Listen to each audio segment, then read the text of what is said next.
eu sou ou eu não sou.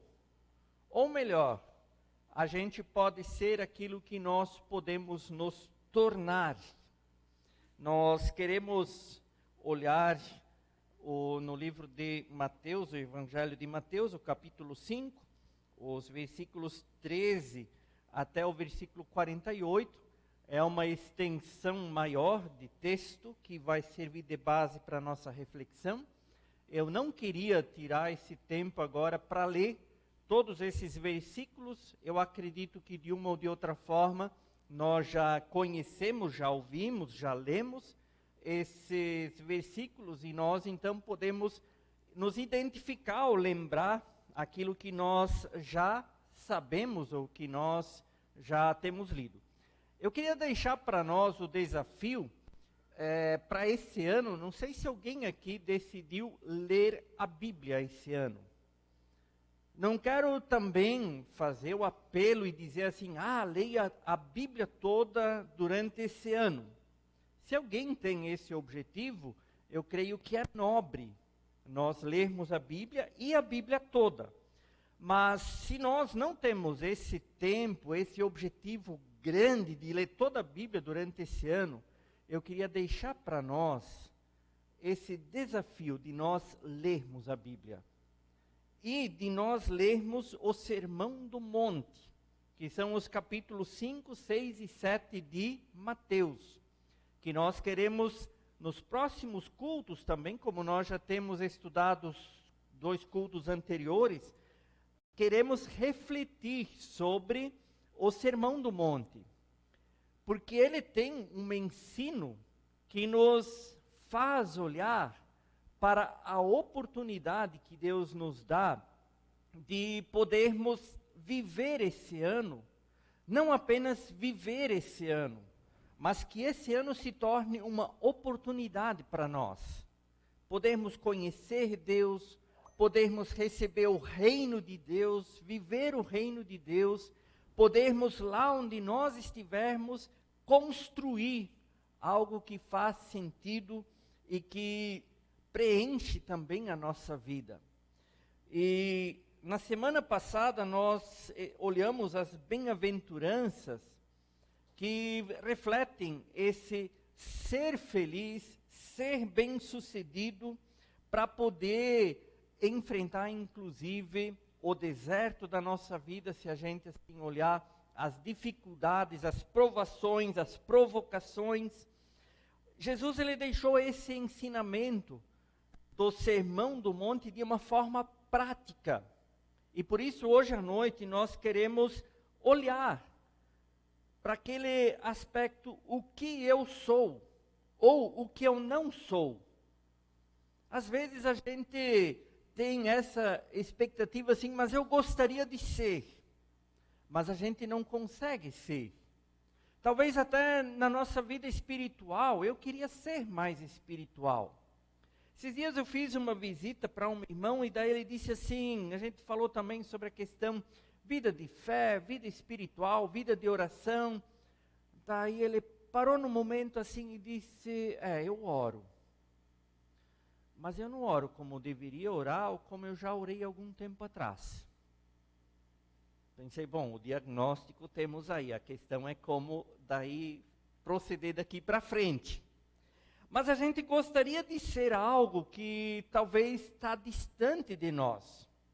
O que Jesus ensina, propriamente no Sermão do Monte, como nós temos visto que Jesus, ele aproveitou o tempo dele, a oportunidade para correr. A vida de Jesus foi uma correria, mas ele aproveitou para ensinar na sinagoga, na igreja, onde eles ensinavam e aprendiam a palavra de Deus. Ele pregava a palavra de Deus, lá onde ele passava, ele contagiava, influenciava as pessoas, para que elas pudessem conhecer o amor de Deus, para que a vida das pessoas pudesse se abrir, para entrar luz, para que a vida das pessoas pudesse ter conexões com Deus, e que pudessem de fato se tornar, mesmo quando a gente de repente não é aquilo que a gente deveria ser.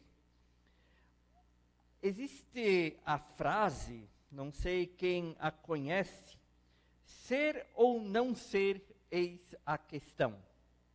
Essa frase, ela é de uma peça, a tragédia de Hamlet, o príncipe da Dinamarca, de William Shakespeare. E encontra-se no ato 3, cena 1, e é frequentemente usada como um fundo filosófico profundo. E, sem dúvida alguma, é uma das mais famosas frases da literatura mundial. Ser ou não ser, eis a questão. Quando nós olhamos para a palavra de Deus, nós percebemos aquilo que Deus tem para a nossa vida, não está em nós. E talvez é difícil para nós sermos como Deus quer. E aí a gente vive esse conflito, ser ou não ser. Mas eu acredito que o que Deus propõe para nós é aquilo que nós podemos nos tornar quando nós caminhamos com Ele. Primeiro, como igreja, nós temos esse folheto, nós vamos falar mais vezes sobre ele. Para quem recebeu o envelope, recebeu esse folheto, Igreja que Serve. Para quem não tem esse folheto, essa folha, tem ali no final, está disponível para nós podermos ser uma igreja que serve. Porque se nós somos uma igreja que serve, nós servimos. Mas se nós somos uma igreja que não serve, nós não servimos para o reino de Deus. E esse aspecto, ele é um privilégio, porque quem nos convida é Deus, para essa oportunidade, sermos uma igreja que serve. E, por outro lado, também é essa bem-aventurança. E Deus, Ele quer que nós sejamos bem-sucedidos. Segundo, também como pessoas, como homens, como mulheres. Deus, Ele quer nos tornar homens capazes para essa época e essa realidade que a gente vive. Deus quer fazer de nós, das mulheres, mulheres capazes de enfrentar a realidade, de cuidar de sua casa, sua família, educar seus filhos. Deus, Ele quer nos tornar filhos, crianças, jovens, que não se perdem por aí, que não sejam qualquer coisa, mas que possam se tornar pessoas de Deus. Não é apenas ser ou não ser, mas é podermos nos tornar. Essa é a oportunidade. Se a gente não consegue ser, mas Deus, Ele quer se conectar conosco. O amor dEle, a palavra dEle, para nós podermos olhar para dentro dessa realidade que nos cerca e podermos seguir para frente. Tem uma escritora, jornalista brasileira, ela é nascida na Ucrânia e ela é autora de romances, não sei quem gosta de romances, contos e outros ensaios que ela escreve. Ela é considerada uma das escritoras brasileiras mais importantes do século XX. Alguém conhece? É Clarice Lispector. Eu confesso que eu conheci ela há pouco. E ela diz assim: não suporto meios termos, por isso não me dou pela metade. Não sou meia amiga, nem seu quase amor. Ou sou tudo, ou sou nada.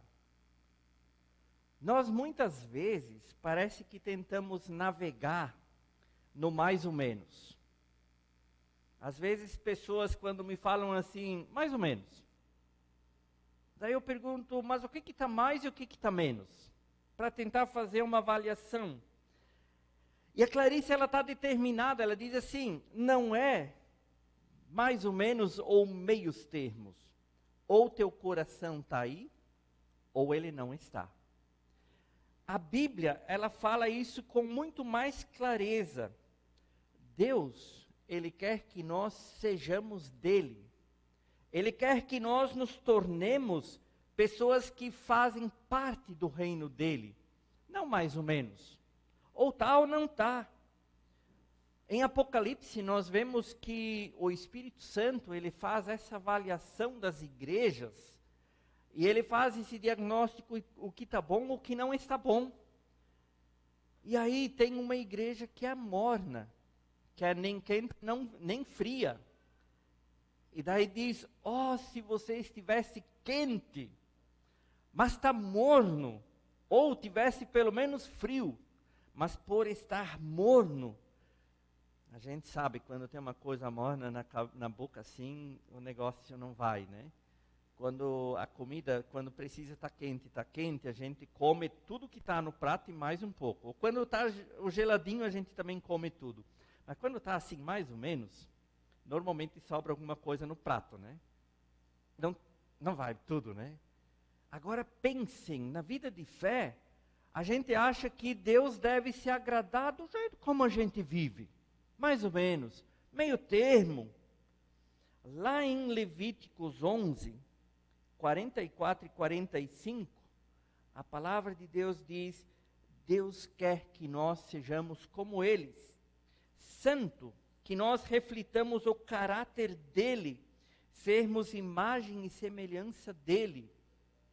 Diz o seguinte, pois eu sou o Senhor, Deus de vocês, consagrem-se e sejam santos, porque eu sou santo, não se contaminem. Aí ele fala de rituais, práticas pecaminosas.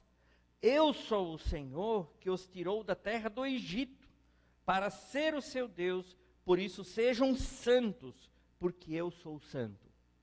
Vejam que lá o Moisés, já em Levíticos diz que Deus quer que nós sejamos.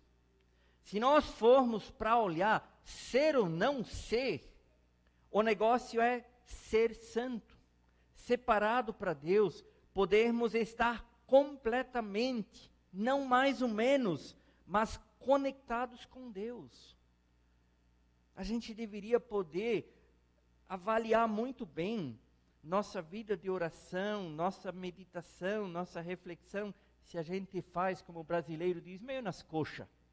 Não serve. Ou é ou não é. E por isso, quando pensei nisso, quando tive que refletir, eu vi assim, ser ou não ser. Eu vejo esse caminho do convite de Deus, ele diz, cara, eu me coloco do teu lado, para que você se torne capaz de suportar, inclusive, nossa época moderna, pós-moderna. Hoje se fala que nós não vivemos uma época de cristianismo, mas a descristianização. O mundo, o Brasil, nossas cidades que eram cristãs, elas estão deixando de ser cristãs, estão se tornando novamente pecaminosas, o pecado está tomando conta, e por isso, Pedro, ele também nos dias dele escreveu, 1 Pedro 1, 15 e 16, retomando Levíticos, mas assim como é santo aquele que o chamou, sejam santos vocês também em tudo que fizeram, pois está escrito, sejam santos porque eu sou santo. Facilmente o que nós queremos é poder. Talvez o poder de força, mas o poder de oportunidade para fazer tudo aquilo que a gente quer. Talvez até sem precisar dar satisfação para ninguém. Agora, o caminho que Jesus ensina, também no Sermão do Monte, é para nós vivermos a virtude, uma vida bem-sucedida e também o fruto do Espírito. Eu queria hoje à noite aproveitar para refletir sobre 3 aspectos positivos que Jesus fala nesse texto, dos versículos 13 até o versículo 48 do capítulo 5. 3 aspectos positivos, e ele fala também de de 5 aspectos negativos, que nós vamos olhar rapidamente e quem sabe em casa nós podemos ler com mais atenção e detalhes esses versículos. Primeiro ponto positivo, quando ele olha de nós sermos, de nós nos tornarmos. Primeiro, no versículo 13 ele diz, sejam o sal da terra. E ele diz assim, se o sal perder o seu sabor ou se tornar insípido, de nada serve, ele é pisado pelos que passam. A igreja, o cristão, ele é chamado para ser sal. Se ele não é sal, ele não salga, ele não dá tempero, ele não dá gosto, mas ele é rejeitado. E por isso, cristão, a igreja, era chamada para ter essa influência, sermos sal, que tempera, que preserva, que dá gosto. Talvez na ferida, a gente sabe que o sal também arde. Segundo, ponto positivo que ele diz, a luz. A igreja, o cristão, ele é luz, ele brilha, ele aquece. A gente já falou sobre isso há algum tempo atrás, que ninguém coloca na cozinha uma lâmpada debaixo da mesa ou da cadeira. Quem faz isso é louco. A gente coloca, como aqui, né? Pensem se nós entrarmos aqui todas as lâmpadas debaixo do banco. Está lá. E a igreja, ela está lá, alguém vê.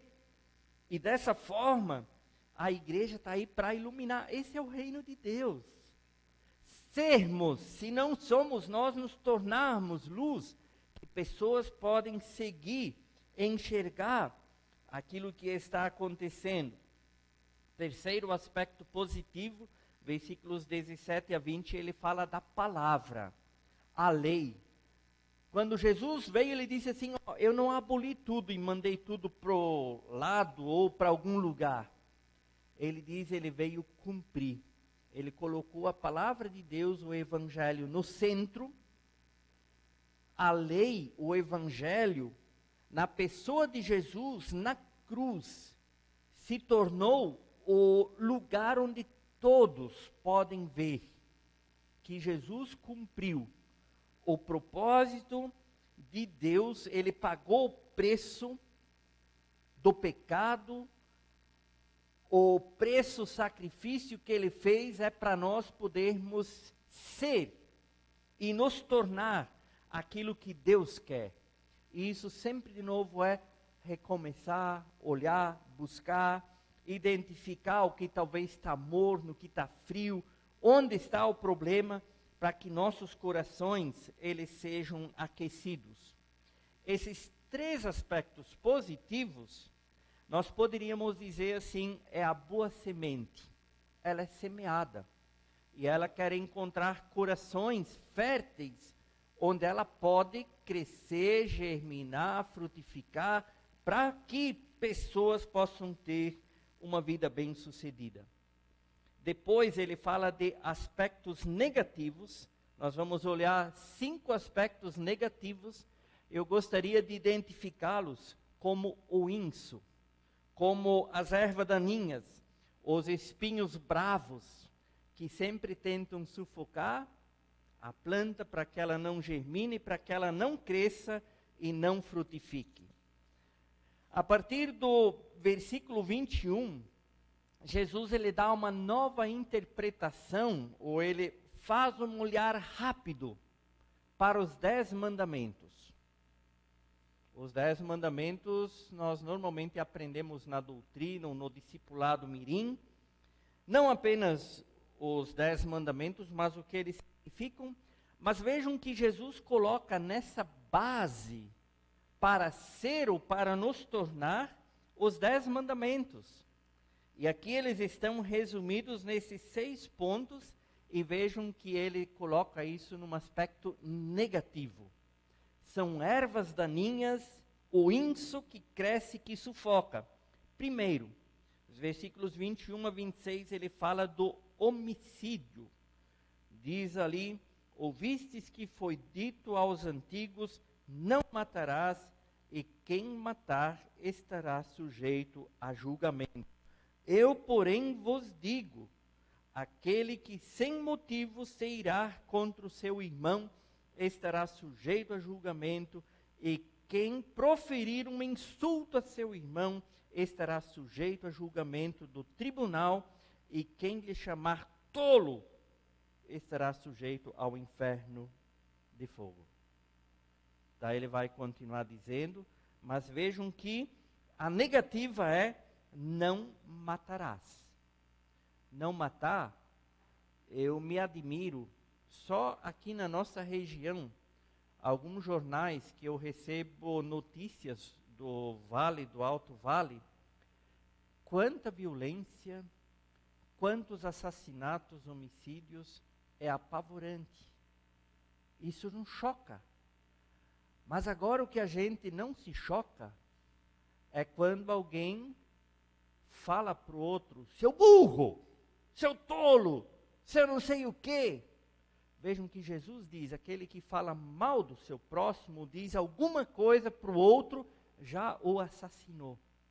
Percebem como esse negócio é algo sensível? Como facilmente a boa semente do reino de Deus ela é sufocada.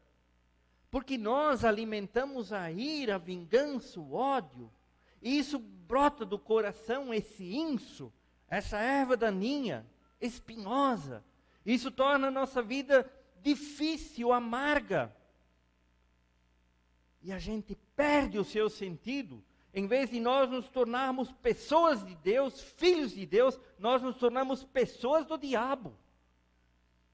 Pessoas do inferno. Porque nós ofendemos, ferimos e machucamos. E vejam, quando nós machucamos o nosso próximo, nós machucamos primeiro a Deus.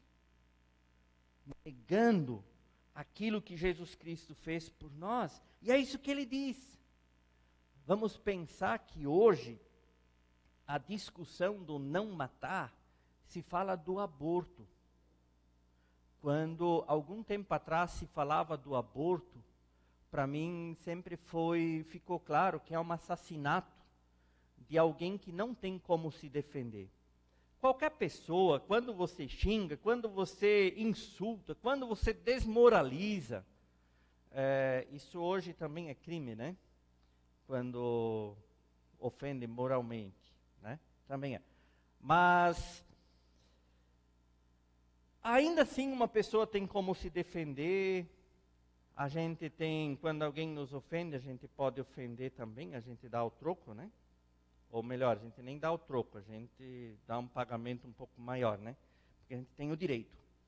Mas aqui, Jesus ele mostra aqui a questão do não matar é algo que fere e que machuca. E a gente deveria ter esse cuidado. E hoje, por exemplo, o aborto, ele não é mais enquadrado nesse mandamento não matarás. Existem outros argumentos. Hoje, por exemplo, então, para não fazer o aborto, vamos criar métodos contraceptivos para que a pessoa possa viver o sexo livre e para que não engravide. Então, a gente não precisa fazer aborto. Enquanto que a palavra de Deus coloca a sexualidade dentro do casamento.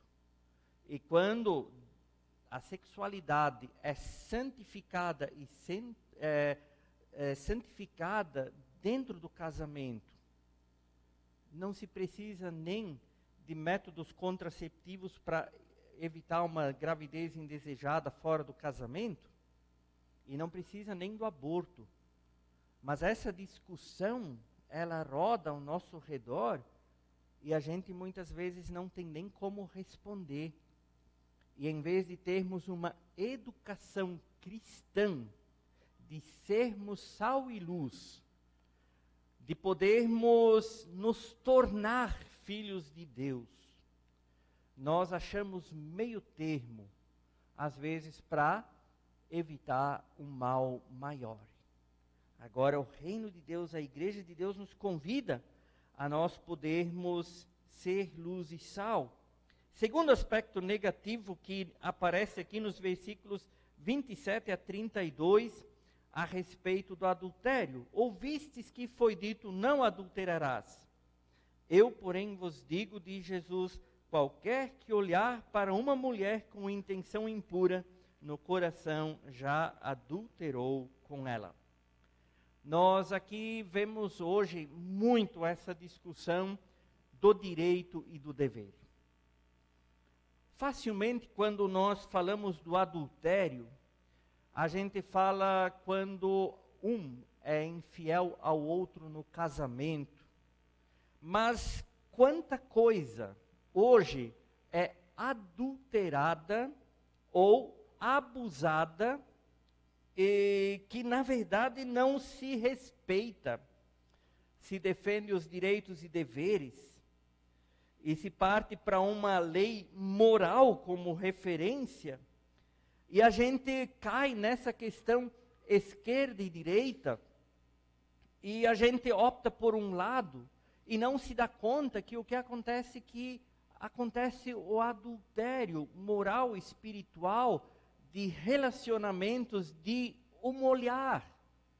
E o que Deus quer, Ele quer abrir os olhos, para que a gente enxergue a realidade de poder ver, de repente, entre direitos e deveres, esquerda e direita, de nós não entrarmos nesse jogo, mas de que Deus nos dê esse discernimento de a gente poder ver o que é bom, o que é da vontade de Deus, vermos o que não é bom, o que não é da vontade de Deus, e dizermos nós não queremos adulterar, não queremos violar, não queremos abusar, queremos fazer aquilo que é certo.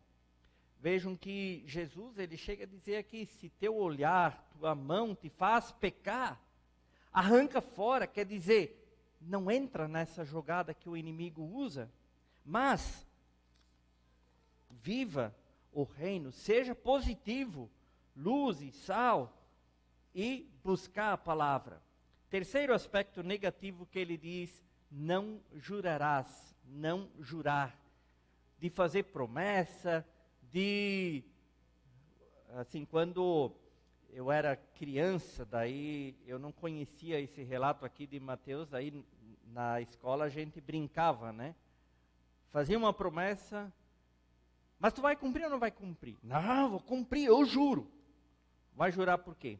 Bom, vou jurar que se eu não cumprir te pago 5, na época é 5 pila, né? 5 reais. Não, mas não sei, não convenceu. Não, vou jurar pela minha mãe. Vou jurar por Deus. Negócio perigoso. Né? Jesus diz aqui, ó, se você fizer um juramento, uma promessa, então cumpra. Mas até isso é uma jogada que o inimigo usa. E por isso Jesus diz, não jure. Mas que tua palavra seja sim, sim, não, não. Vejam que ele é tão claro, tão preciso, para nos libertar de nós não entrarmos, nos amarrarmos com essa jogada. Ele diz assim, que tua palavra seja sim, sim, não, não. O que disso passa é do capeta, como se diz hoje. E facilmente a gente se torna refém. E aí a nossa vida espiritual de fato é prejudicada. Nós estamos longe daquilo que a gente deveria ser e nós nos distanciamos cada vez mais daquilo que a gente deveria se tornar. E por isso a palavra de Deus nos convida a voltar. Quarto aspecto, nos versículos 38 até o versículo 42, da vingança. Né? Diz no Antigo Testamento, dizia olho por olho, dente por dente. Eu, porém, vos digo, não resistais ao perverso, mas a qualquer que te ferir na tua face direita, volta-lhe também a outra. E assim ele vai continuar dizendo. Nós hoje facilmente perdemos esse aspecto de agir. Nós reagimos e nós retaliamos. E Jesus diz, olha, o perverso que não quer aprender, que é teimoso, que é cabeçudo, cuida, mas não entra na jogada. Quando eu era criança, aprendi o ditado assim, quando um não quer, dois não brigam, né?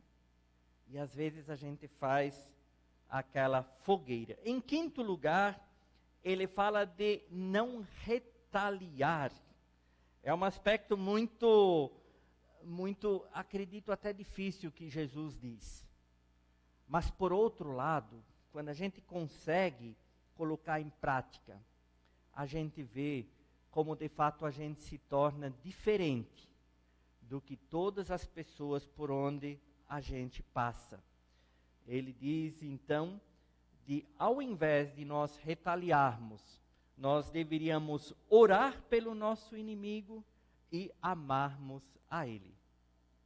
É talvez um caminho complicado e difícil, e nós vemos o quanto o mundo no qual nós vivemos se desviou desses princípios. E o que nós vemos não é mais o positivo, a boa semente germinando, crescendo e frutificando. A gente vê que o inso, o mato, a erva daninha está tomando conta. E aí a gente tem que fazer que nem num chão, numa roça, num lugar onde a gente vê que tudo está tomando conta, o mato, a gente vê assim que tem que passar uma roçadeira, uma enxada, alguma coisa para acabar com aquele mato e fazer algo novo. O Martim Lutero, na época da Reforma, século XVI, ele fala dos mandamentos. Ele sempre diz assim, existe o aspecto negativo, não faça. Mas ele dá uma interpretação positiva. Cuide de você, cuide também do seu próximo. Ajude e preserve o que é bom. Eu queria concluir olhando para essa época, que é a nossa época, que é tomada pela irracionalidade, o relativismo, o individualismo, consumismo, a violência, esquerda e direita. É uma briga entre partidos, se cria uma animosidade que às vezes é difícil qualquer negociação. A palavra de Deus, ela nos convida, se nós olharmos para o Shakespeare que diz, ser ou não ser, eis a questão. De nós nos tornarmos pessoas de Deus. Essa é, assim, o convite que Deus faz para nós. De nós termos a boa semente e de nós a cultivarmos.